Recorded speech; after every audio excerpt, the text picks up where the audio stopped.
Assalamualaikum dear students, welcome to the Dr. Abdullah Academy, the most powerful physics series of the year. Students, आज इस lecture में हम अपने जो topic को कवर करेंगे वो है मैग्नेटाइजेशन एंड डीमैग्नेटाइजेशन। इसमें हम देखेंगे कि किस तरह किसी चीज़ के अंदर उसकी मैग्नेटिक प्रॉपर्टीज़ को पैदा किया जा सकता है और किस तरह उसे ख़त्म भी किया जा सकता है। स्टूडेंट्स, फिज़िक्स में कुछ चीज़ें नेचुरल तौर पर मैग्नेट होती हैं, जैसे ज़मीन का मैग्नेटिक फील्ड है या जो परमानेंट मैग्नेट्स होते हैं जो हमेशा ही मैग्नेट रहते हैं। लेकिन कुछ अलॉयज़ या कुछ धातें ऐसी होती हैं जैसा कि स्टील है, आयरन है, वो ख़ुद मैग्नेट नहीं होती बल्कि हमें इन्हें ख़ुद मैग्नेट बनाना पड़ता है। हम इनको बना सकते हैं और वो प्रोसेस जो किया जाता है इन धातों को मैग्नेट बनाने के लिए, उस प्रोसेस को बेसिकली हम कहते हैं मैग्नेटाइजेशन। दूसरी तरफ अगर कोई चीज़ पहले से मैग्नेट है और हमें इसकी मैग्नेटिज़्म को ख़त्म करना है तो ये कहलाता है डीमैग्नेटाइजेशन।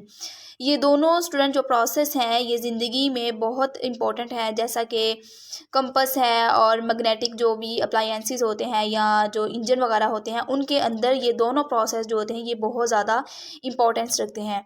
तो चलिए हम इस टॉपिक को गो थ्रू कर लेते हैं कि इसके अंदर क्या बताया गया है। There are two method used for magnetising a steel bar, के जो मैग्नेटाइजेशन है उसके अंदर दो प्रोसेस यूज़ होते हैं। यानी अगर आपके पास एक सीधी स्टील की वायर है और आप चाहते हैं कि वो भी मैग्नेट बन जाए, तो इसके दो ही स्टूडेंट बुनियादी तरीके हो सकते हैं। पहला है यहाँ पर बयान किया गया स्ट्रोकिंग मेथड और दूसरा है सोलेनॉइड मेथड।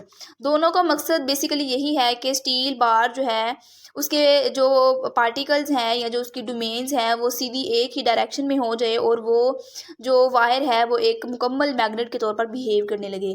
तो चलिए हम वन बाय वन इनको कवर कर लेते हैं। पहला देखिए स्ट्रोकिंग क्या है। बेसिकली स्ट्रोकिंग जो है स्टूडेंट स्ट्रोकिंग का मतलब है कि जो मैग्नेट है उसको किसी चीज़ के साथ बार बार रगड़ना।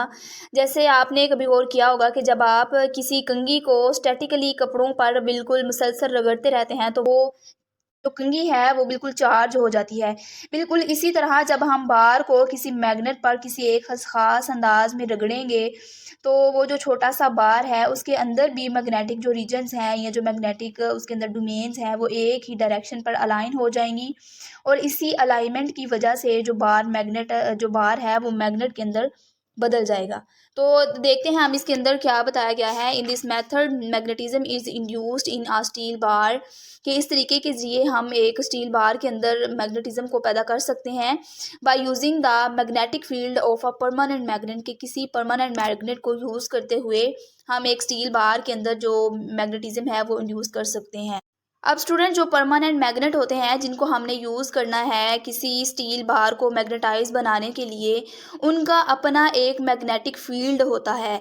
जब हम किसी भी ऑब्जेक्ट पर इसे रगड़ेंगे तो उसके अंदर बार बार रगड़ने की वजह से स्टील बार पर असर डालेगा और फिर जो उसके जो रैंडम पार्टिकल्स होंगे या जो उसके डोमेन्स होंगी वो सीधी एक ही डायरेक्शन में आ जाएंगे। जब एक ही डायरेक्शन में आएंगी तो फिर क्या होगा कि एक मजबूत और बिल्कुल जो पावरफुल फील्ड है वो उस नॉन मैग्नेटिक बार में भी पैदा हो जाएगा और वो उसको भी एक मैग्नेट बना देगा। अब आगे स्टूडेंट स्ट्रोकिंग के भी दो मेथड बयान किए हुए हैं। पहले जो थे मैग्नेटाइजेशन के टू मेथड से, एक स्ट्रोकिंग और दूसरा सोलेनॉइड के जरिए। अब स्ट्रोकिंग के भी आगे टू मेथड्स हैं। The steel bar can be stroked into two ways, कि हम इसको दो तरीकों से स्ट्रोक कर सकते हैं। यानी बार को मैग्नेट बनाने के लिए स्ट्रोकिंग के भी फर्दर दो तरीके होते हैं। कौन कौन से हैं? एक है सिंगल टच मेथड और दूसरा है स्टूडेंट डबल टच मेथड। ये दोनों तरीके जो हैं वो इजी हैं, मगर इनका जो नतीजा है या जो इनका रिजल्ट है वो डिफरेंट स्ट्रेंथ का मैग्नेट बनाता है। तो चलिए देख लेते हैं। सबसे पहले है सिंगल टच मेथड। इसको देखते हैं। A steel bar is placed on the horizontal surface. इसमें क्या किया जाता है स्टूडेंट? एक स्टील बार को एक हॉरिजॉन्टल सतह पर रखा जाता है। सबसे पहले स्टूडेंट आपने क्या करना है, बार को एक स्टेबल सरफेस पर रखना है, यानी उसको हॉरिजॉन्टल रखना है, उसकी पोजीशन में रखना है ताकि वो बिल्कुल मूवमेंट ना कर सके।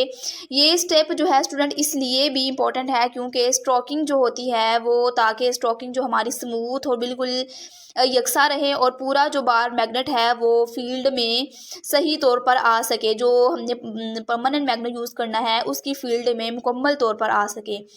It is stroked from one end to the other several times. हमने इसको क्या करना है, इसके एक सिरे से दूसरे सिरे तक हमने कई बार एक ही सिमत में क्या करना है, in the same direction using the same pole of the permanent magnet. हमने एक सिरे से दूसरे सिरे तक क्या करना है, कई बार एक ही सिमत में और एक ही पोल से इसको रगड़ा जाता है। यानी जैसे यहाँ पे क्या कैसे नॉर्थ पोल, यानी अगर हम बार के बाएं सिरे से दाएं सिरे की तरफ स्ट्रोकिंग शुरू करेंगे यानी रगड़ना शुरू करेंगे तो हमेशा एक ही सिमत में करेंगे। तो जब जब हम वापस आते जाएंगे तो मैग्नेट को बार पर नहीं चलाना बल्कि उसको उठा लेना है और हमेशा एक ही पोल इस्तेमाल करना है। यानी अगर आप नॉर्थ यूज़ कर रहे हैं तो नॉर्थ ही करना है, अगर साउथ कर रहे हैं तो साउथ ही करना है। और अगर डायरेक्शन बदल देंगे तो जो मैग्नेटिक डोमेन्स हैं उनके अंदर कन्फ्यूजन पैदा हो जाएगा और जो बार है वो सही तौर पर मैग्नेट नहीं बनेगा। यानी डायरेक्शन सेम रखनी है और जो उसका एंड है वो भी सेम रखना है। तो फिर उससे जब हम उसको स्ट्रोक करेंगे यानी रगड़ेंगे तो फिर वो उससे क्या बन जाएगा, एक मैग्नेट बनेगा। लेकिन अगर हम उसकी डायरेक्शन को चेंज करेंगे या उसका पोल बार बार चेंज करेंगे तो वो जो है उसकी जो डोमेन्स हैं उनके अंदर कन्फ्यूजन पैदा हो जाएगा और फिर वो सही तरह से मैग्नेट नहीं बन पाएगा। आगे देखिए, every time the magnet is lifted up. जब भी आप मैग्नेट के दूसरे सिरे तक पहुंचे तो आपने क्या करना है, उसको ऊपर उठा लेना है। ठीक है, इज लिफ्टेड अप, आपने उसको ऊपर उठा लेना है सफिशेंटली हाई, यानी काफ़ी हाइट तक on reaching the other end of the बार। जब दूसरे सिरे तक पहुंचे तो उसको ऊपर उठा लें। स्टूडेंट, ये जो स्टेप है ऊपर उठाने वाला ये बहुत ज़्यादा इंपॉर्टेंट होता है। अगर मैग्नेट को वापस भी बार पर रगड़ा जाए, यानी आप उसको इस तरह रगड़ रहे हैं और जब यहाँ लेके आएंगे तो उसको बार बार दोबारा से वापस आने पर भी रगड़ेंगे तो उसका जो इफ़ेक्ट है वो उल्टा पड़ सकता है और जो हमारा जो मैग्नेटिज्म का प्रोसेस है वो वीक भी हो सकता है। इसलिए रूल ये है, स्ट्रोकिंग के अंदर के स्ट्रोकिंग जो है बार के ऊपर वो फॉरवर्ड होनी चाहिए और बैकवर्ड से ऊपर की तरफ होनी चाहिए। इसलिए रूल का पता चला कि जो हमारा फॉरवर्ड स्ट्रोक होगा वो बिल्कुल बार के ऊपर होगा, लेकिन जब हम उसको बैक लेकर आएंगे तो वो स्ट्रोक के ऊपर से होगा। यहाँ पे आप स्टूडेंट फिगर में देख सकते हैं कि जब हमने इस बार को उसके ऊपर रगड़ना है तो क्या करना है कि हम इस बार को ऐसे लेकर जाएंगे, फॉरवर्ड इस तरह लेके आएंगे। जब हम उसको इस तरह रगड़ेंगे तो फिर हमने उसको इस तरह रगड़ कर वापस नहीं लाना बल्कि उठा कर इस तरह वापस लाना है। अगर हम फॉरवर्ड भी रगड़ कर लेके आएंगे, फिर जब हमने बैकवर्ड आना है फिर भी रगड़ कर आएंगे तो फिर जो है वो कन्फ्यूजन पैदा हो जाएगी उसके अंदर और सही तौर पर जो वो आयरन है या जो स्टील बार है वो मैग्नेट नहीं बन पाएगा। इसलिए हमने वो जो स्टील का नीचे हमने बार रखा है उसके ऊपर बस फॉरवर्ड इस तरह लेकर आना है और वापस हमने उसको उठा कर लाना है, ना कि उसको रगड़ कर। तो यही इसके अंदर जो है रूल है कि एक दफ़ा फॉरवर्ड पे जब जाना है तो वो जो स्ट्रोकिंग है वो बार के ऊपर होनी चाहिए, लेकिन जब बैकवर्ड पर लाना है तो बार को उठा कर लाना है, ना कि उसको दोबारा से उसको स्ट्रोक करके लाना है। तो ये था स्टूडेंट सिंगल टच मेथड। अब देख लेते हैं हम डबल टच मेथड के उसके अंदर क्या बताया गया है। In this method stroking is done from the centre of the steel बार। इस तरीके के अंदर जो स्ट्रोकिंग होती है वो बार के दरमियान की तरफ होती है, bar onwards with the unlike poles of the two permanent magnets at the same time. अब स्टूडेंट इसमें कह रहा है कि इन दिस मेथड, इस मेथड में आपने क्या करना है, स्ट्रोकिंग इज डन, यानी स्ट्रोकिंग जो है वो इस तरह की जाती है फ्रॉम द सेंटर, सेंटर से आपने स्टार्ट करना है, स्टील बार के सेंटर से स्टार्ट करना है ऑनवर्ड यानी आगे की तरफ विद द अनलाइक पोल्स।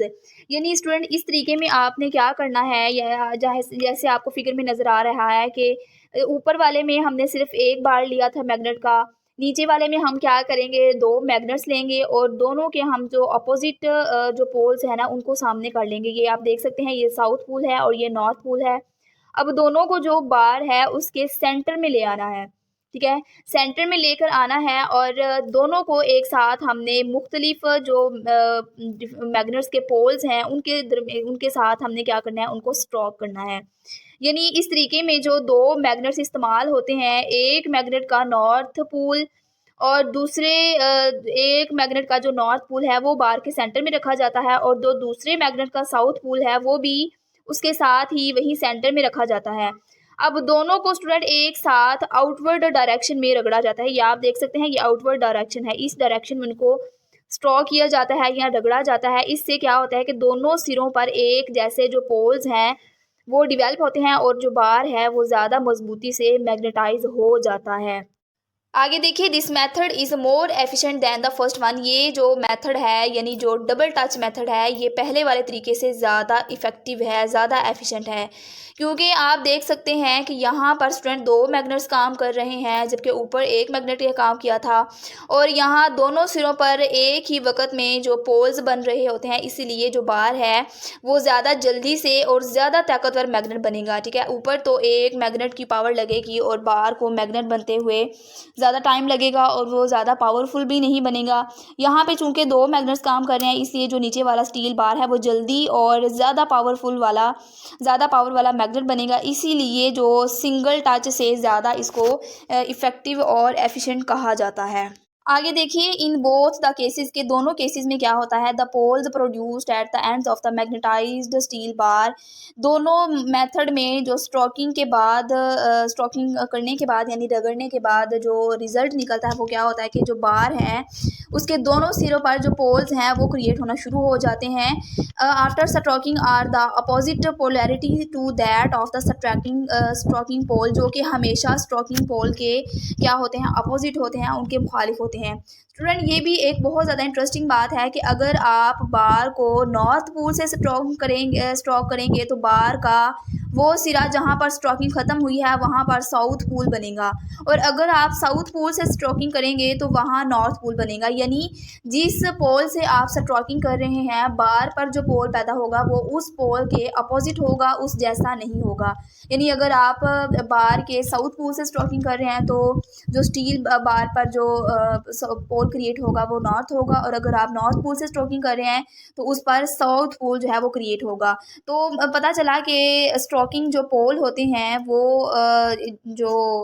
यानी कि जो पोल क्रिएट होते हैं वो स्ट्रोकिंग पोल के बिल्कुल अपोजिट होते हैं। अब आगे स्टूडेंट दूसरा मेथड है कि किस तरह हम बना सकते हैं मैग्नेट एक सोलेनोइड को यूज़ करते हुए। तो चलिए इसको देख लेते हैं।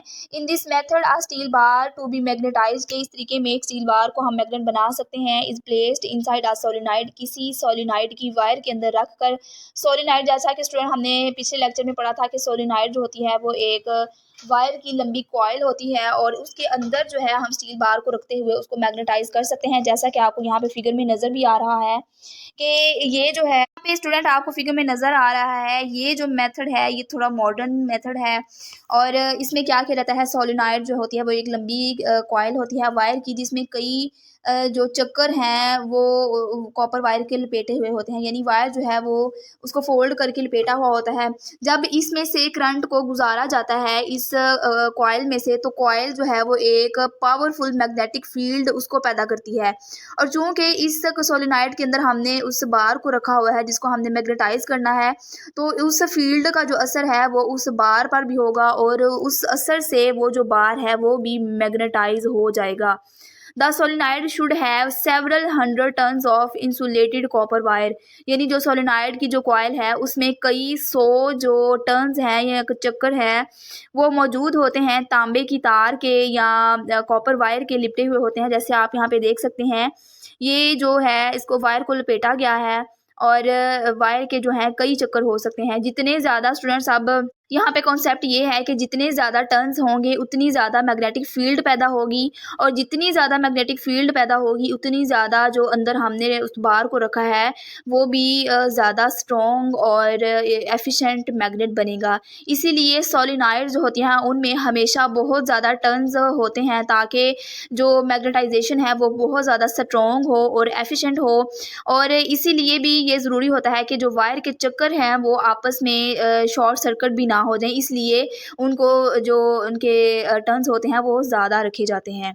आगे देखते हैं, when direct current is passed through the solenoid, के जब सोलेनोइड में से डायरेक्ट करंट को गुजारा जाता है तो फिर क्या होता है, the steel bar becomes a magnet. तो जो स्टील बार है वो एक मैग्नेट बन जाता है। यानी जो यहाँ पर जो करंट यूज़ करनी है वो डायरेक्ट करंट यूज़ करनी है, यानी डीसी करंट, जो कि हमेशा एक ही डायरेक्शन में होती है या एक डायरेक्शन में बहती है। तो इसलिए जो मैग्नेटिक फील्ड फील्ड होगा वो भी एक ही सीमत में बनेगा, तो जो फील्ड है वो बार के अंदर से गुजरेगा और जो उतनी जितनी भी उसकी डोमेन्स हैं उसको एक ही डायरेक्शन में अलाइन कर देगा। जो स्टील बार की जितनी भी डोमेन्स हैं उनको एक ही डायरेक्शन में अलाइन करेगा। तो जब सारी उनकी जो डोमेन्स हैं एक ही डायरेक्शन में अलाइन हो जाएंगी तो फिर क्या होगा कि वो जो बार है वो एक परमानेंट मैग्नेट बन जाएगा और परमानेंट मैग्नेट के तौर पर बिहेव करेगा। तो सोलेनाइड से किस तरह मैग्नेट बना सकते हैं? सोलेनाइड के बेसिकली जब उसके अंदर से करंट गुजरेगी तो मैग्नेटिक फील्ड पैदा होगा और वो मैग्नेटिक फील्ड जो है वो बार के अंदर से भी गुजरेगा और बार के अंदर जो उसके डोमेन्स हैं उनको एक ही डायरेक्शन में अलाइन कर देगा, जिसकी वजह से वो स्टील बार जो है वो एक स्ट्रॉन्ग मैग्नेट बन जाएगा। आगे चलते हैं। The polarity of the magnetised steel bar is found by applying right hand grip rule which is stated as. अब स्टूडेंट जो मैग्नेटाइज्ड स्टील बार है उसकी पोलैरिटी मालूम करने के लिए राइट हैंड रूल जो है वो यहाँ पे बयान किया जा रहा है कि पोलैरिटी का। अब स्टूडेंट पोलैरिटी से क्या मुराद है? पोलैरिटी से मुराद ये है कि अब हमने ये मालूम करना है कि जो बार है उसका कौन सा सिरा नॉर्थ पोल है और कौन सा सिरा साउथ पोल है। क्योंकि यहाँ हमने देखा कि ये मैग्नेट तो बन गया है, अब मैग्नेट बन गया है तो जाहिर सी बात है इसके पोल्स भी तो होंगे। अब हमने पोल्स को फाइंड आउट करना है कि आया जो राइट पोल है वो कौन सा है और जो लेफ्ट पोल है वो कौन सा बना है। तो इसके लिए यहाँ पर स्टूडेंट उसने एक राइट हैंड ग्रिप रूल यहाँ पे उसने बताया है। तो चलिए इसको देख लेते हैं। क्या करना है यहाँ पे आपने अपनी हाथों की मूवमेंट को हाथ की मूवमेंट को यूज़ करते हुए आपने ये फाइंड आउट करना है कि हमारी जो बार है आया जो हमने सोलेनाइड के अंदर अपने बार को रखा था उसके पोल्स किस तरह से बने हैं। तो चलिए इसको देख लेते हैं। Grip the solenoid with the right hand such the figures are curled around the direction of current. Students अब आपने जो क्या करना है सोलेनाइड की जो वायर है जैसा आपको यहाँ पे फिगर में नजर आ रहा है, आपने सोलेनाइड की वायर को इस तरह से पकड़ना है कि जो आपकी फिंगर्स हैं वो करंट की डायरेक्शन में होनी चाहिए। क्योंकि आप देख सकते हैं यहाँ पर करंट जो है वो इस जानिब ऊपर की तरफ है, यानी इस तरह करके जो करंट है वो फ्लो उसका ऊपर की जानिब है, इसीलिए जो हमने फिंगर्स की डायरेक्शन रखनी है वो भी ऊपर की जानिब रखनी है। अगर करंट नीचे की तरफ फ्लो करता तो फिर हम अपनी फिंगर्स को नीचे की जानिब करते, लेकिन चूंकि करंट ऊपर की जानिब है इसलिए हमने फिंगर्स भी इस तरह करके हमने सोलेनाइड को वायर को इस तरह ग्रिप कर लिया, पकड़ लिया। फिर क्या करना है positive to the negative terminal of the bat. आपने पॉजिटिव से नेगेटिव यानी जो करंट बह रहा है ये देख सकते हैं आप, ये पॉजिटिव ये नेगेटिव, यानी जो करंट का फ्लो है वो पॉजिटिव से नेगेटिव जाता है। तो इसलिए हमने वो देख के तो अपनी जो हाथ की डायरेक्शन है उसको सीधा कर लेना है।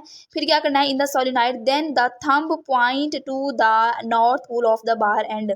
फिर जहाँ पे हमारा स्टूडेंट ये थंब होगा वो हमारा नॉर्थ पोल होगा और ऑब्वियसली जो दूसरा एंड होगा वो साउथ पोल होगा। यानी ये जो रूल है ये बहुत ज़्यादा प्रैक्टिकल है। फ़र्ज़ करें कि आपने सोलेनाइड को इस तरह जैसे हमने अभी अभी देखा कि सोलेनाइड को हमने दाएं हाथ से इस तरह पकड़ा है और जो हमारी उंगलियां हैं वो करंट की डायरेक्शन में हमने कर्ल करनी है इस तरह से करके, जैसे यहाँ पे आप देख सकते हैं। आप अपने हाथ से प्रैक्टिकल करके देखिए स्टूडेंट के। फ़र्ज़ करें कि आपके ये पेन को ही पकड़ लें, ये देखें कि ये इसको जो है सोलेनाइड ये तस्वुर कर लें कि ये सोलेनाइड है, इसको जूम कर लें। तो फिर हमने क्या करना है कि उसकी करंट की डायरेक्शन में अपनी उंगलियों को कर्ल करना है और फिर अपने अंगूठे को बिल्कुल सीधा रखना है। तो जब आपका जो थंब है जिस तरफ इशारा कर रहा होगा वो क्या होगा बार का नॉर्थ पोल होगा और इसके जो अपोजिट है वो सिरा हमेशा साउथ पोल का होगा, क्योंकि ऑटोमेटिकली एक नॉर्थ पोल होगा तो दूसरा साउथ पोल हो ही होगा। तो इस तरीके को यूज़ करते हुए हम आसानी से जो हमारा बार मैग्नेट है उसकी पोलैरिटी को हम फाइंड आउट कर सकते हैं। तो स्टूडेंट यहाँ तक था हमारा मैग्नेटाइजेशन का कि किस तरह मैग्नेटाइजेशन की जाती है और किसी भी स्टील बार को हम मैग्नेट बना सकते हैं। अब अगला जो टॉपिक है वो है कि किस तरह हम किसी भी ऑब्जेक्ट की जो मैग्नेटिक प्रॉपर्टीज़ हैं उसको ख़त्म भी कर सकते हैं। तो इसके यहाँ पे स्टूडेंट 3 मेथड दिए हुए हैं, हीटिंग है, हैमरिंग है और अल्टरनेटिंग करंट है। तो चलिए इसको देख लेते हैं। बिस्मिल्लाहिर्रहमानिर्रहीम। डी मैग्नेटाइजेशन ऑफ मैग्नेट्स, यानी हम मैग्नेटिक प्रॉपर्टीज़ को ख़त्म भी कर सकते हैं और यहाँ पर उसने इसके मेथड बताए हैं। यानी जब हम किसी चीज़ को मैग्नेट बना भी सकते हैं तो इसी तरह हम उसकी जो मैग्नेटिज्म है उसको ख़त्म भी कर सकते हैं। इससे क्या होगा कि वो अपनी जो अट्रैक्शन है अट्रैक्शन की जो फोर्स है उसको खो देगा और सिंपल एक लोहे या स्टील की जो दात है वो बन जाएगा। तो इस प्रोसेस को हम कहते हैं डीमैग्नेटाइजेशन। इसका फर्स्ट वाला देख लेते हैं, वो क्या है? Heating. Thermal vibration tend to disturb the order of the domain. यानी जब हम किसी भी चीज़ को, चाहे वो आयरन आयरन है, स्टील है, जब हम इसको ज़्यादा क्या करेंगे, हीट करेंगे तो हीटिंग की वजह से, थर्मल वाइब्रेशन की वजह से उसकी जो डोमेन का ऑर्डर है वो क्या होगा, ख़राब हो जाएगा। हर मैग्नेट जो है, अब डोमेन को एक दफ़ा मैं फिर रिपीट कर देती हूँ कि डोमेन क्या होती हैं।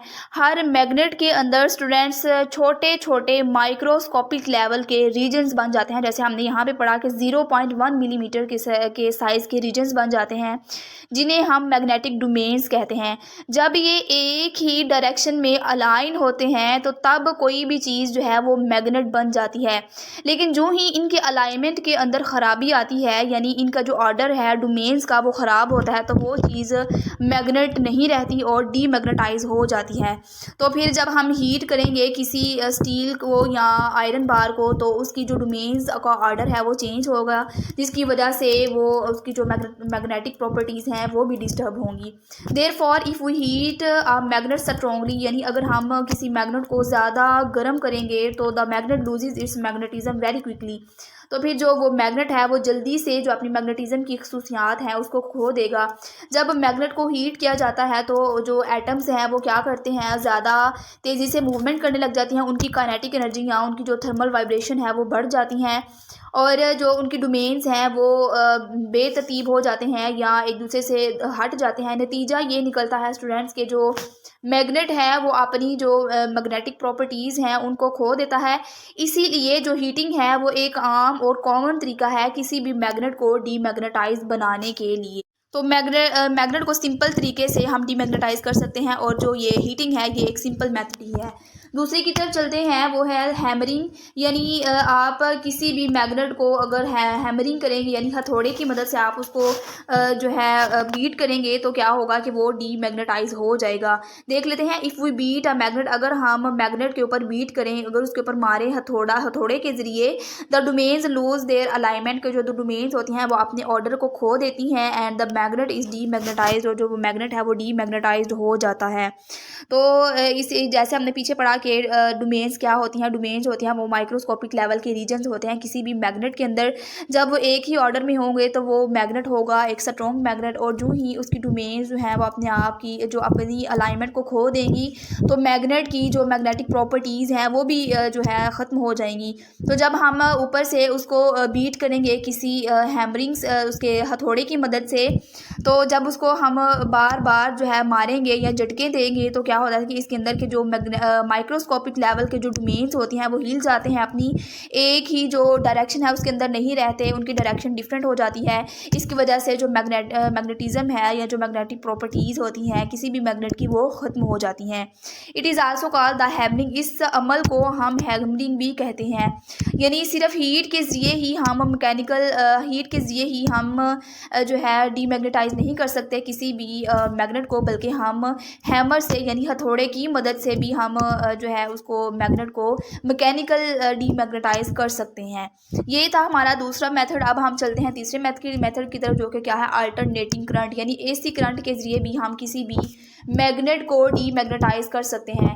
चूँकि स्टूडेंट जो एसी करंट होता है वो अल्टरनेटिंग करंट होता है, यानी बार बार चेंज होने वाला।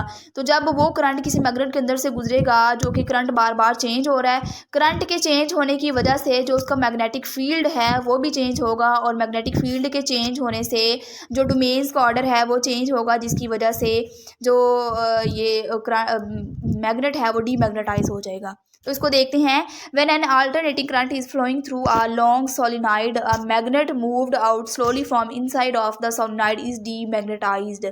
यानी जब हम एक लंबी सोलेनॉइड में, जब एक लंबी सोलेनॉइड वायर में अल्टरनेटिंग करंट को गुजारा जाता है और मैग्नेट को आहिस्ता आहिस्ता इसके अंदर से बाहर निकाला जाता है, यानी मूव्ड आउट बाहर निकाला जाता है, तो वो आहिस्ता आहिस्ता क्या हो जाता है, डीमैग्नेटाइज होता है। यानी हमने क्या करना है, हमने एक लंबी सोलेनॉइड की वायर लेनी है और उसके अंदर मैग्नेट को रखना है, और सोलेनॉइड की वायर के अंदर से हमने एसी करंट को गुजारना है।